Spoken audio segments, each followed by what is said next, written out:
Hi there, Sanbonani Molweni. Welcome to Fix channel. For new here, please subscribe before the end of the video. For returning, thank you for love and support. I appreciate. So izingane sisaxoxa wekazi lena iyangihlekisa ngifuna uqamba mina yangihlekisa kakhulu ukuthi phela manje ngikwazi ukwenza i-video nginihlele noma abe maningi.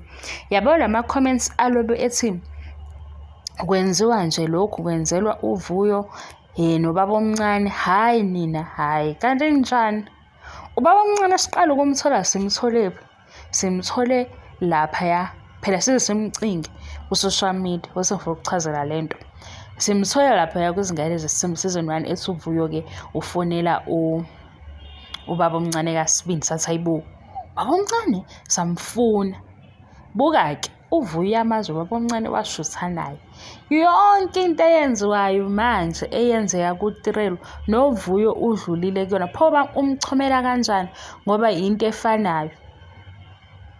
uTirelo ngoba nesithombe sabo nobaba omncane novuyo ke washutha nobaba omncane lapha emndenini. Uvuyo ke wafika emndenini ney'ngane futhi before besibona ukuthi bayaphuma ney'ngane besiyithola iy'thombe la ku-social media. Why manje ngibone sengathi bayachoma? Ngisho ku-season 6 la uMayeni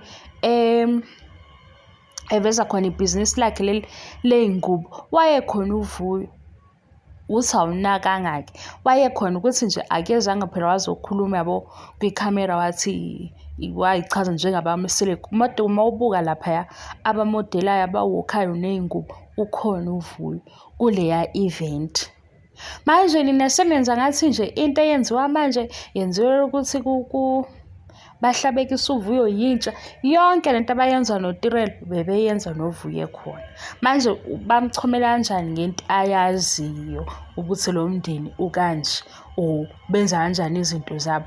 Umehluko uvuyo ukhethe ipeace waphuma kumpumelelo immature.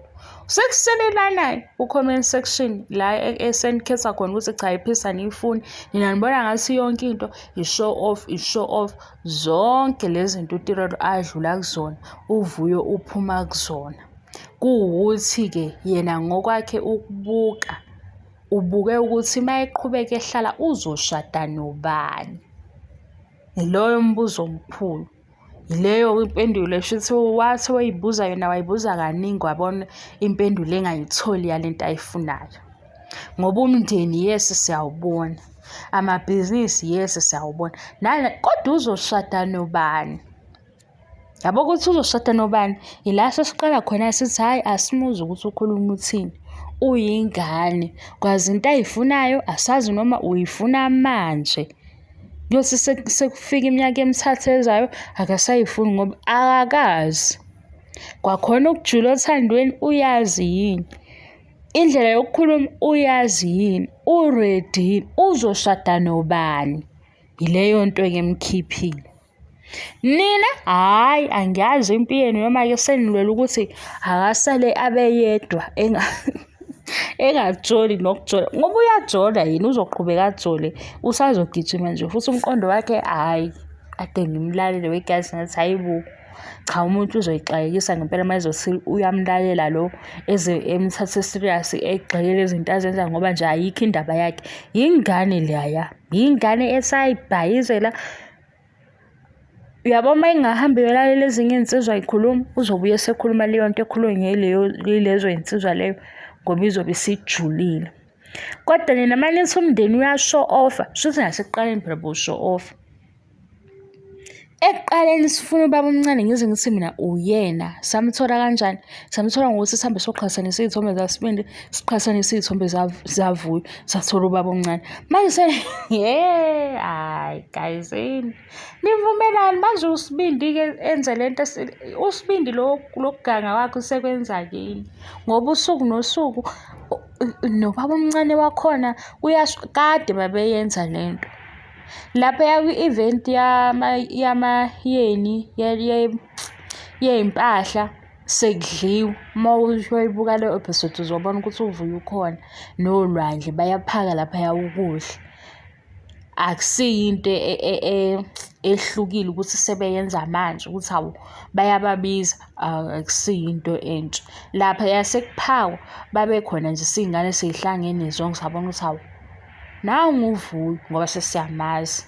Nina nenza ngathi manje-ke lo osele usegijinywa nayo yonke indawo ngoba kubukiswa bebevele behamba nabo. Waze washo ngisho uVuyo ku-season 2 esokumpilo wathi engithi uyabona ukuthi akusafani nasekuqaleni ukuthi behlezi sindawonye sihamba ndawonye.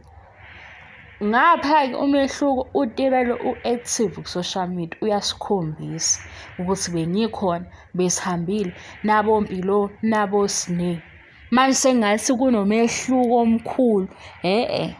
Yekani nina uTirelo akhathalela ekhathala khona aphume mayephuma mayengaphumi futhi aplane lento ayiplenayo mangabe uplane imishado ngoba nangu ayecula ukuthi angithi uyangithanda ngithi uzongilobola. Myekeni maye ikhetha ukuthi yena i-chaos akanandaba nayo uyikhethela yena. Maye ikhetha ukuthi uPoison udla awubuka uyikhethela yena. Nina mosanile obuniyixakekisa ngiyabukisa bebevele beyenza yonke lento before. Umehluko u-active uTirelo ku-social media, uVuyo bengekho active njengoTirelo. Ngisho iy'thombe zey'ngane sasiy'bona kumndeni ukuthi nazi iy'ngane nayi ingane untombazane umhlophekazi nangu umhlophekazi nogogo nomkhulu baphumile. Senenza ngathi kusha-ke manje kusha mhlampe kuyi-payback kunjani.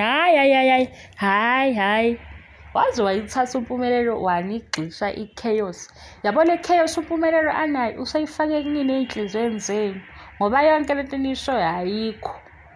Ngisho ungaqhathanisa iy'thombe ngiyenzela ukuthi useyidilithile manje ngoba phela uyaphuma kulela khaya usewuhlanganiswe yibo ney'ngane. Ubaba omncane simthole kuVuyo ngoba unaso isithombe sakhe wahlangana naye. Ku-season 2 uVuyo uchazela uMpilo wathi Mpilo uyabona ukuthi sekunomehluko asisahlangani njenga-before. Wathi uMpilo ya engazi ukuthi uzothini kodwa washo ukuthi behlezi nje sihamba ndawonye. Nathi uma sesiqalaza lapha ey'motweni zabo siyabona ukuthi sebehlele behamba noTirelo kodwa bebehamba bonke before. Nina nisholani ukuthi sekuyi-show off. Hhayi kushow off kuwe ngoba wena ufaka ama-emotions.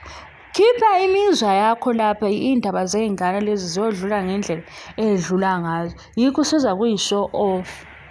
Uyithathe wayisondeza eduze. Manje nami-ke ngeke ngikwazi ukuthi ngikusiza kanjani kulena ngoba nami ngiyaye ngiyibuke into yabo ngizwe ukuthi hayibo nakho ngicashwe ngibe ngithi hayibo i-TV show phela le ngeke ngikwazi ngiphume kanjalo-ke ekucasukeni uyabo. Hhayi kodwa yangihlisa lona usethi nalo baba omncane wakhona hayi indaba yenu hayi bandla.